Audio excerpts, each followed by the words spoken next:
हिंदी पाठशाला में आप सभी का बहुत बहुत स्वागत है। यदि आप हमारे चैनल पर नए हैं तो चैनल को सब्सक्राइब कर लें, बेल आइकन को प्रेस कर लें ताकि जो भी वीडियो अपलोड करूं उसका नोटिफिकेशन आपको मिलता रहे। वीडियो अच्छा लगे तो लाइक करना मत भूलें, आपकी लाइक ही हमारी एनर्जी है। आज मैं आपके सम्मुख काव्य साहित्य के विकास पर आधारित प्रश्नों की श्रृंखला लेकर उपस्थित हुई हूँ।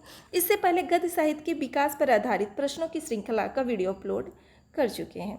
ध्यान दीजिए, काव्य साहित्य से भी आपको 5 अंक प्लस होंगे और गद्य साहित्य से भी 5 अंक। तो ये वीडियो आपके लिए मोस्ट इम्पोर्टेंट है।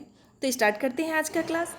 पहला प्रश्न आपकी स्क्रीन पे है, निम्नलिखित कवियों में से कौन सा कवि आदिकाल का नहीं है। निम्नलिखित कवियों में से कौन सा कवि आदिकाल का नहीं है, जिसके लिए 4 विकल्प निर्धारित हैं। प्रत्येक प्रश्न के लिए कुछ सेकंड का टाइम दिया जाएगा। तो ध्यान दीजिए, पहला विकल्प क है चंद्रवरदाई, ख नरपतिनाल, ग स्वामी हरिदास और घ है अब्दुल रहमान। और जिसका सही जवाब है ग विकल्प बिल्कुल सही है। जी हाँ, ग विकल्प बिल्कुल सही है। स्वामी हरिदास आदिकाल के कवि नहीं है। किस काल के हैं? तो ध्यान दीजिए, स्वामी हरिदास भक्ति काल के कवि हैं। अगला प्रश्न आपकी स्क्रीन पे है, परमाल रासो किस काल की रचना है। परमाल रासो किस काल की रचना है, जिसके लिए 4 विकल्प निर्धारित है। क आदिकाल, ख भक्ति काल, ग रीतिकाल की और घ है आधुनिक काल की। और जिसका सही जवाब है परमाल रासो आदिकाल की रचना है। किस काल की है? आदिकाल की है। अगला प्रश्न आपकी स्क्रीन पे, वीरगाथा काल की विशेषता है, जिसके लिए 4 विकल्प निर्धारित है। क युद्धों का सजीव वर्णन, ख प्रकृति चित्रण, ग नारी के रूप सौंदर्य का वर्णन और घ है मुक्तक काव्य रचना। और जिसका सही जवाब है नारी के रूप सौंदर्य का वर्णन। ध्यान दीजिए, आदिकाल में या अथवा वीरगाथा काल में काव्य के 2 रूप मिलते हैं, प्रबंध काव्य और दूसरा मिलता है मुक्तक काव्य के रूप में। तो इस आधार पे ग विकल्प बिल्कुल सही हो जाएगा। वीरगाथा काल की विशेषता नहीं अथवा आदिकाल की विशेषता नहीं, यहाँ विशेषता है नहीं, नहीं है होगा। प्रश्न ध्यान दीजिए, क्वेश्चन मार्क लगा लीजिए इस प्रश्न के आगे। वीरगाथा काल की विशेषता नहीं होगा यहाँ। तो नारी के रूप सौंदर्य का वर्णन नहीं किया गया, जबकि श्रृंगार परक कुछ रचनाएं हुई हैं, लेकिन नारी के रूप सौंदर्य का वर्णन नहीं किया गया है। स्पष्ट हो गया होगा। अगला प्रश्न आपकी स्क्रीन पे है, खुमाड़ रासो रचना है। खुमाड़ रासो रचना है, जिसके लिए 4 विकल्प निर्धारित है। क जगनिक की, ख नरपति नाल की, ग दलपति विजय की, घ भट्ट केदार की। और जिसका सही जवाब है खुमाड़ रासो। खुमाड़ रासो किसकी रचना है? दलपति विजय की रचना है। किसकी रचना है? खुमाड़ रासो दलपति विजय जी की रचना है। ग विकल्प बिल्कुल सही है। जबकि विशलदेव रासो किसका है? नरपति नाल जी का है। जगनी की क्या रचना है? जगनी की रचना है परमाल रासो। भट्ट केदार की रचना का क्या नाम है? यदि पता हो तो कमेंट बॉक्स में ज़रूर लिखें। अगला प्रश्न आपकी स्क्रीन पे है, 5वें नंबर प्रश्न की बात की जा रही है। ये आपका रिवीजन क्लास चल रहा है। पृथ्वीराज रासो के रचनाकार हैं। पृथ्वीराज रासो के रचनाकार हैं, जिसके लिए 4 विकल्प निर्धारित है। क चंद्रवरदाई, ख जगनिक, ग विद्यापति और घ भूषण। और जिसका सही जवाब है, आसान सा प्रश्न, पृथ्वीराज रासो के रचनाकार चंद्रवरदाई जी हैं। क विकल्प बिल्कुल सही है। 6वें नंबर प्रश्न की बात की जा रही है, विशलदेव रासो के रचयिता हैं।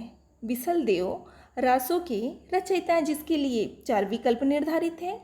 क अमीर खुसरो, ख नरपति नाल, ग जगनिक और घ है सारंगधर। और जिसका सही जवाब है नरपति नाल जी की रचना क्या है? विशलदेव रासो। जी हाँ, ख विकल्प बिल्कुल सही है। विशलदेव रासो किसकी रचना है?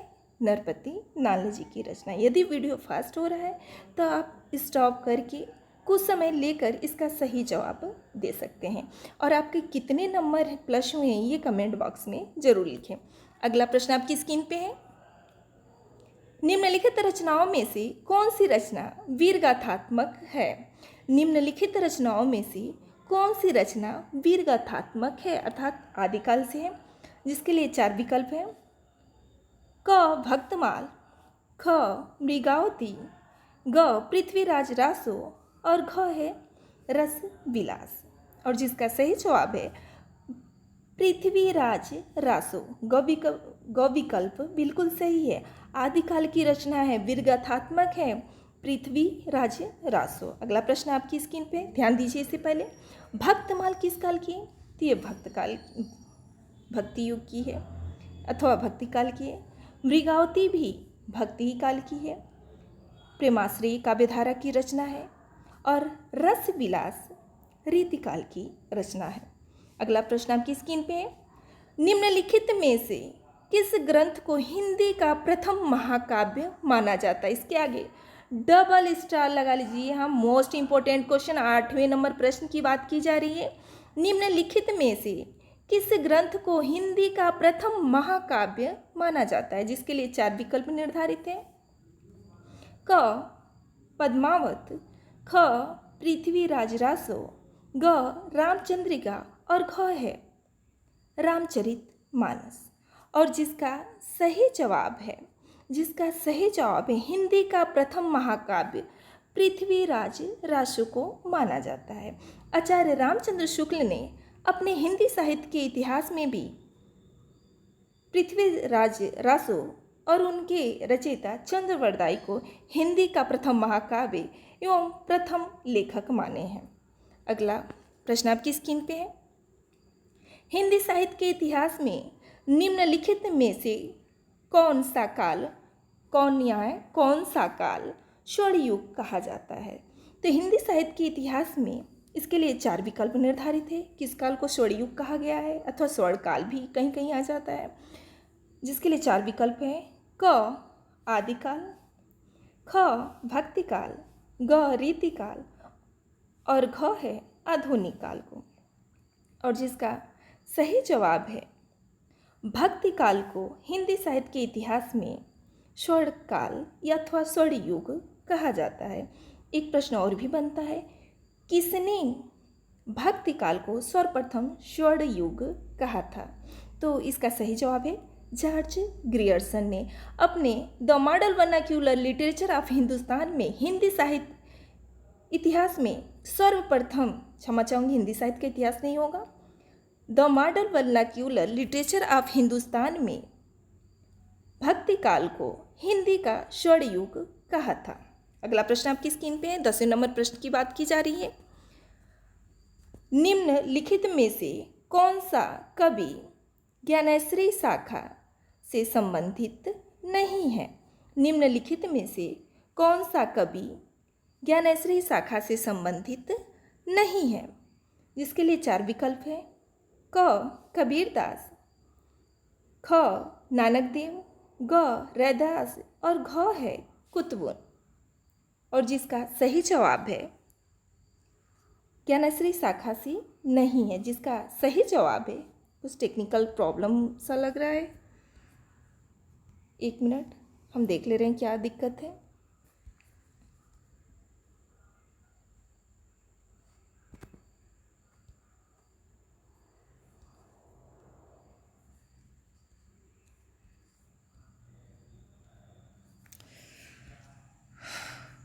कुछ गड़बड़ी आ गई है, ये देख ले रहे हैं, अभी क्लियर हो जाएगा। जी हो गया। और जिसका सही जवाब है प्रेमाश्रयी शाखा के प्रतिनिधि कवि। 10वें नंबर के प्रश्न की बात हो रही थी। अभी कुछ परेशान से हो गए होंगे आप लोग भी। निम्नलिखित में से कौन सा कवि ज्ञानेश्वरी शाखा से संबंधित नहीं है? तो ध्यान दीजिए, कबीरदास, नानक देव और रैदास ये तीनों एक ज्ञानेश्वरी शाखा से संबंधित हैं, जबकि कुतवन किस काव्य धारा से है, किस शाखा से संबंधित? जी हाँ, प्रेमाश्रयी। किसे? प्रेमाश्रयी शाखा से। प्रेमाश्रयी शाखा से है। स्पष्ट हो गया होगा। अगला प्रश्न आपकी स्क्रीन पे है। 11वें नंबर प्रश्न की बात की जा रही है। प्रेमाश्रयी शाखा के प्रतिनिधि कवि हैं। प्रेमाश्रयी शाखा के प्रतिनिधि कवि हैं, जिसके लिए 4 विकल्प निर्धारित हैं। क बिहारी, ख, यहाँ विकल्प इधर उधर हो गए हैं, ख तुलसीदास, ग नाभादास और घ है जायसी। तो प्रेमाश्रयी शाखा के प्रतिनिधि कवि किसे माना जाता है? जी हाँ, जायसी जी को माना जाता है। इस आधार पे ग विकल्प बिल्कुल सही है। अगला प्रश्न आपकी स्क्रीन पे है। निम्नलिखित में से कौन सा कवि प्रेमाश्रयी शाखा का नहीं है? निम्नलिखित में से कौन सा कवि प्रेमाश्रयी शाखा का नहीं है? जिसके लिए 4 विकल्प निर्धारित हैं। क जायसी, ग कुतवन, ख केशवदास और घ मंझन। विकल्प इधर उधर हो गए हैं और जिसका सही जवाब है प्रेमाश्रयी शाखा के नहीं जब भी आए उसे अंडरलाइन कर लीजिए। तो केशवदास जो हैं वो किस काल के कवि हैं? रीतिकाल के। किस काल के? रीतिकाल के कवि हैं। तो इस आधार पे ख विकल्प बिल्कुल सही हो जाएगा। अगला प्रश्न आपकी स्क्रीन पे है। निम्नलिखित में से कौन सी रचना भक्ति काल की नहीं है? जिसके लिए 4 विकल्प निर्धारित हैं। क रामचरितमानस, ग विनय पत्रिका, ख सूरदास और घ है कमायनी। और जिसका सही जवाब है घ कमायनी। कमायनी किस युग की है? तो छायावाद अथवा छाया युग। छायावाद किस युग की है? छायावाद की रचना है। किस युग की रचना है? मैं पुनः लिख दे रही हूँ, छायावाद की रचना है। क्लियर हो गया होगा। अगला प्रश्न आपकी स्क्रीन पे है। निम्नलिखित में से भक्ति काल का महाकाव्य है। यहाँ भक्ति काल का महाकाव्य पूछा जा रहा है, जिसके लिए 4 विकल्प निर्धारित हैं। क पृथ्वीराज रासो, ख रामचरितमानस, ग प्रिय प्रवास और घ साकेत। और जिसका सही जवाब है भक्ति काल का महाकाव्य रामचरितमानस है। यदि आपको पता हो कि रामचरितमानस किसकी रचना है तो कमेंट बॉक्स में जरूर लिखें। अगला प्रश्न आपकी स्क्रीन पे है। 15वें नंबर प्रश्न की बात की जा रही है। निम्नलिखित में से कौन सा काव्य भक्ति काल का नहीं है? निम्नलिखित में से कौन सा काव्य भक्ति काल का नहीं है? जिसके लिए 4 विकल्प निर्धारित हैं। क विशलदेव रासो, ख रामचरितमानस, ग विनय पत्रिका और घ है कवितावली। और जिसका सही जवाब है विशलदेव रासो भक्ति काल की रचना न होकर आदिकाल की रचना है। किस काल की है? जी हाँ, आदिकाल की रचना है। इस आधार पे क विकल्प बिल्कुल सही है। अगला प्रश्न आपकी स्क्रीन पे है। निम्नलिखित में से भक्ति काल का ग्रंथ है, जिसके लिए 4 विकल्प निर्धारित है। क पृथ्वीराज रासो, ख साकेत, ग विनय पत्रिका और घ कमायनी। और जिसका सही जवाब है भक्ति काल का ग्रंथ विनय पत्रिका है। जी हाँ, ग विकल्प बिल्कुल सही है। ग विकल्प बिल्कुल सही है। अगला प्रश्न आपकी स्क्रीन पे है। कौन सी रचना तुलसीदास की नहीं है? कौन सी रचना तुलसीदास की नहीं है? मैं बार बार बताती हूँ, जब भी नहीं वाला आए उसके नीचे अंडरलाइन कर लीजिए, हाईलाइट कर लीजिए, ताकि आपको ये स्थायी रहे कि हाँ पूछा क्या जा रहा है। जिसके लिए 4 विकल्प हैं। क रामचरितमानस, ख दोहावली, ग कवितावली और घ रसिक प्रिया। और जिसका सही जवाब है रसिक प्रिया। यह तुलसीदास की रचना न होकर केशवदास जी की रचना है। और केशवदास जी किस काल के कवि हैं? किस युग के कवि हैं? किस काल के कवि हैं? यदि आपको पता हो तो कमेंट बॉक्स में जरूर लिखें। कई बार बताया गया है। विनय पत्रिका के रचयिता हैं, जिसके लिए 4 विकल्प निर्धारित है। क तुलसीदास, ख सूरदास, ग परमानंद दास और घ केशवदास। और जिसका सही जवाब है विनय पत्रिका के रचयिता क तुलसीदास है। ध्यान दीजिए, यहाँ कितने तरह के प्रश्न बन रहे हैं, क्या क्या प्रश्न बन रहे हैं, ये सब कुछ आपको क्लियर किया जाएगा। यदि यहीं पूछ दे विनय पत्रिका की भाषा क्या है, तो विनय पत्रिका की भाषा क्या है? ब्रज। क्या है? ब्रज भाषा है। कौन सी भाषा है? ब्रज भाषा। अधिकतर बच्चे कंफ्यूज रहते हैं कि तुलसीदास ने रामचरितमानस को अवधी भाषा में लिखा है, तो उनकी जो भाषा है वो अवधी ही है। जी नहीं, उनको दोनों भाषाओं पे समान अधिकार था, दोनों ही भाषा पे, ब्रज भाषा और अवधी भाषा पे। आगे और भी सारे प्रश्न बनेंगे, मैं क्लियर करती चलूँगी। 19वें नंबर प्रश्न की बात की जा रही है। गोस्वामी तुलसीदास विरचित विनय पत्रिका की भाषा है, ध्यान दीजिए प्रश्न आ ही गया, अभी बताया भी गया है। क्या है? ब्रज भाषा। जी हाँ, सीधे ग विकल्प बिल्कुल सही है। अगला प्रश्न आपकी स्क्रीन पे है। निम्नलिखित कवियों में से कौन राम भक्ति शाखा के नहीं है? निम्नलिखित कवियों में से कौन सा कवि राम भक्ति शाखा के नहीं है? प्रश्न ये होना चाहिए, जिसके लिए 4 विकल्प निर्धारित हैं। क अग्रदास, ख तुलसीदास, ग नंददास और ख है नाभादास। और जिसका सही जवाब है नंददास। ग विकल्प बिल्कुल सही है। नंददास राम भक्ति शाखा के कवि न होकर भक्ति काल में ही कृष्ण किस शाखा के? कृष्ण भक्ति शाखा के कवि हैं। किस शाखा के कवि हैं? कृष्ण भक्ति शाखा के कवि हैं। क्लियर हो गया होगा।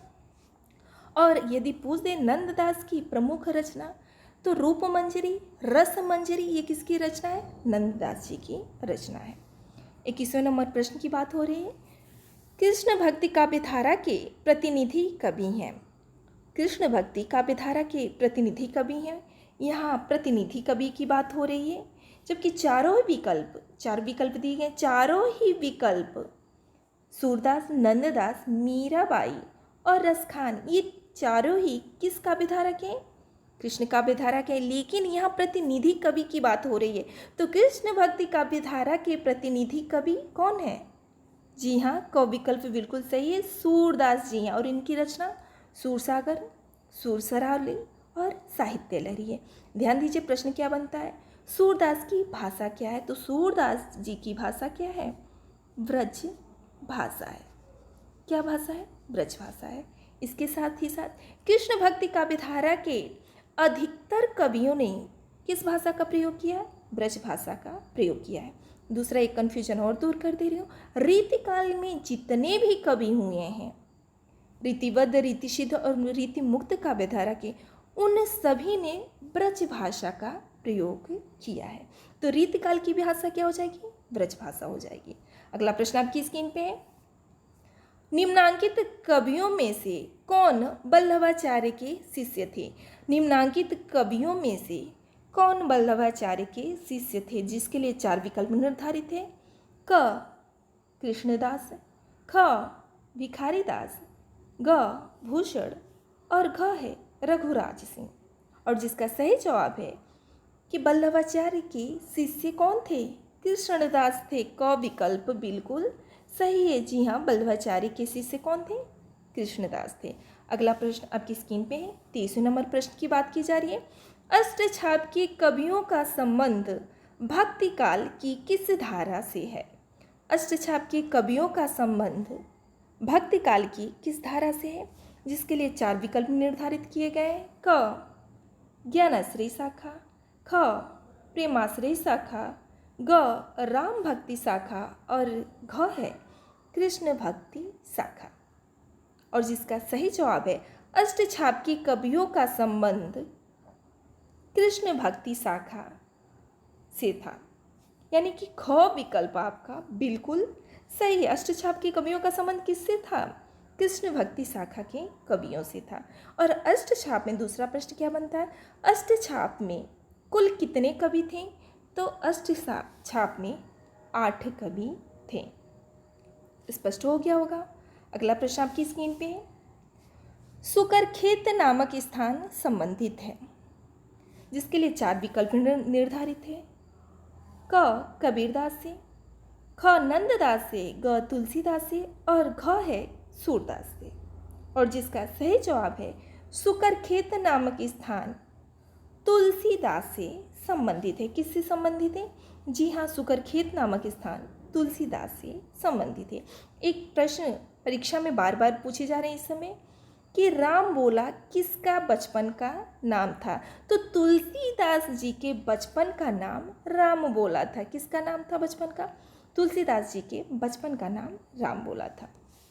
अगला प्रश्न आपकी स्क्रीन पे, रीतिबद्ध काव्यधारा के प्रतिनिधि कवि हैं। रीतिबद्ध काव्यधारा के प्रतिनिधि कवि हैं जिसके लिए 4 विकल्प निर्धारित है। क रसखान, ख बिहारी, ग बोधा और ख आलम। और जिसका सही जवाब है रीतिबद्ध काव्यधारा के प्रतिनिधि कवि बिहारी लाल हैं। जी हाँ, ग विकल्प बिल्कुल सही, चाहे बिहारी लिखा हो अथवा बिहारी लाल, दोनों एक ही हैं। तो इस अकॉर्डिंग, इस क्वेश्चन के अकॉर्डिंग ग विकल्प बिल्कुल सही है। अगला प्रश्न आपकी स्क्रीन पे है, महाकवि भूषण की रचना है जिसके लिए 4 विकल्प निर्धारित हैं। क छत्रसाल दशक, ख रेणुका, ग दीपशिखा और घ ज्योत्सना।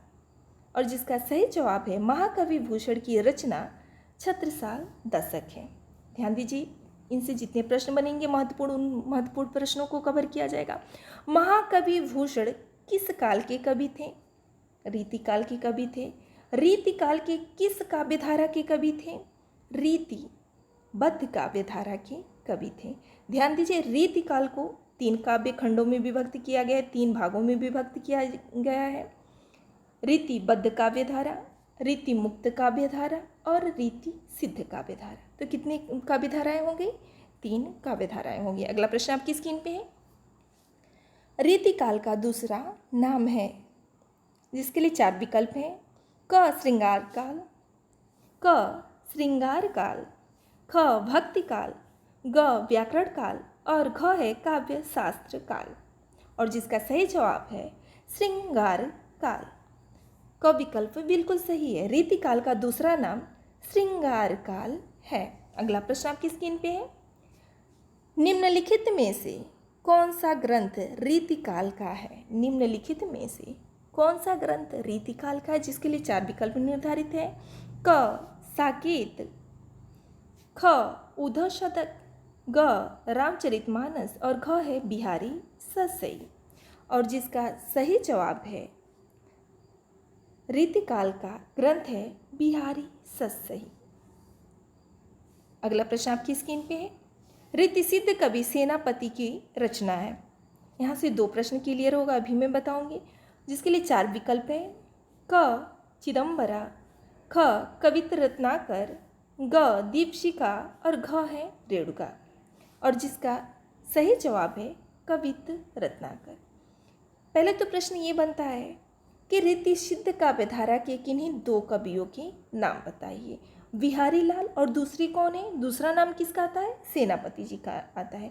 तो क्लियर हो गया। पहले तो प्रश्न ये है रीति सिद्ध कवि सेनापति की रचना क्या है? कवित्र रत्नाकर। और दूसरा प्रश्न ये है कि रीति सिद्ध काव्यधारा के किन्हीं 2 कवियों का नाम, बिहारी लाल और दूसरे महान कवि कौन आ जाएंगे? सेनापति। रीति सिद्ध काव्यधारा के 2 कवि हो गए। अगला प्रश्न आपकी स्क्रीन पे है, 30वें नंबर प्रश्न की बात की जा रही है। धीरे धीरे हम प्रश्न की अंतिम श्रृंखला की तरफ बढ़ रहे हैं। निम्नलिखित में से कौन सी कृति रीतिकाल में लिखी गई है? जिसके लिए 4 विकल्प निर्धारित है। क पृथ्वीराज रासो, ख बिहारी सतसई, ग विनय पत्रिका और घ साकेत। और जिसका सही जवाब है रीतिकाल में लिखी गई रचना बिहारी सतसई है। बिहारी सतसई किसकी है? अभी बताया गया। बिहारी सतसई में प्रमाणित दोहों की संख्या, जी हाँ मैं लिख दे रही हूँ, प्रमाणित दोहों की संख्या कितनी? यहाँ कुल दोहों की नहीं, प्रमाणित दोहों की संख्या पूछी जा रही है, जो आपको कई बार बताया गया है। यदि आपको पता है तो कमेंट बॉक्स में जरूर लिखें, नहीं तो नेक्स्ट वीडियो में मैं जरूर बताऊंगी। अगला प्रश्न आपकी स्क्रीन पे है, रीति मुक्त काव्य की रचना की है। रीति मुक्त काव्य की रचना की है जिसके लिए 4 विकल्प हैं। आचार्य कुलपति मिश्र ने, ख बिहारी ने, ग सेनापति और घ घनानंद ने। जिसका सही जवाब है रीति मुक्त काव्य की रचना घनानंद जी ने की है। जबकि सेनापति ये किस काल के हैं? अभी बताया गया है, रीतिकाल के हैं। बिहारी भी रीतिकाल के हैं और आचार्य कुलपति मिश्र भी क्या है? रीतिकाल के हैं। लेकिन यहाँ रीति मुक्त काव्यधारा की रचना की गई है तो घनानंद जी ने की थी। गौ विकल्प बिल्कुल सही। इसके अलावा रीति मुक्त काव्यधारा के कवि कौन कौन है? घनानंद जी के अलावा आलम, बोधा, ठाकुर, घनानंद रीति मुक्त काव्यधारा के कवि हैं। अगला प्रश्न आपकी स्क्रीन पे है। 32वें नंबर प्रश्न की बात की जा रही है। हिंदी साहित्य में आधुनिकता के प्रवर्तक साहित्यकार हैं। हिंदी साहित्य में आधुनिकता के प्रवर्तक साहित्यकार है। जी हाँ, इस क्वेश्चन के आगे डबल स्टार लगा लीजिए, डबल क्या ट्रिपल स्टार लगा सकते हैं। मोस्ट इंपॉर्टेंट क्वेश्चन, जिसके लिए 4 विकल्प हैं। क भूषण, ख भारतेंदु हरिश्चंद्र, ग मतीराम, घ गंग कवि। बच्चे बहुत कंफ्यूज रहते हैं। अधिकतर लोग इसे गलत कर देते, कभी गंग पे लगा देते हैं। जी ये बिल्कुल गलत हो जाएगा। हिंदी साहित्य में आधुनिकता के प्रवर्तक साहित्यकार भारतेंदु हरिश्चंद्र जी हैं। कौन है? भारतेंदु हरिश्चंद्र जी हैं। अगला प्रश्न आपकी स्क्रीन पे। भारतेंदु हरिश्चंद्र जी द्वारा संपादित पत्रिका है जिसके लिए 4 विकल्प निर्धारित है। क कल्पना, ख कवि वचन सुधा, ग सरस्वती और घ है ज्ञानोदय। और जिसका सही जवाब है भारतेंदु हरिश्चंद्र द्वारा संपादित पत्रिका कवि वचन सुधा है। ख विकल्प बिल्कुल सही है। अगला प्रश्न आपकी स्क्रीन पे है। भारतेंदु युग की रचना है जिसके लिए 4 विकल्प निर्धारित है। क प्रेम माधुरी, ख कामायनी, ग निरुपमा और घ युगवाणी। और जिसका सही जवाब है भारतेंदु युग की रचना क्या है? प्रेम माधुरी। प्रेम माधुरी रचना है किसका? जी हाँ, भारतेंदु हरिश्चंद्र जी की यह रचना है। और आज की श्रृंखला का यह अंतिम प्रश्न है। निम्नलिखित में से कौन सी रचना द्विवेदी युग में लिखी गई? निम्नलिखित में से कौन सी रचना द्विवेदी युग में लिखी गई? जिसके लिए 4 विकल्प निर्धारित हैं। क कामायनी, ख ग्राम्या, ग प्रिय प्रवास और घ तार सप्तक। और जिसका सही जवाब है ग प्रिय प्रवास। प्रिय प्रवास रचना द्विवेदी युग में लिखी गई। किसकी रचना था प्रिय प्रवास?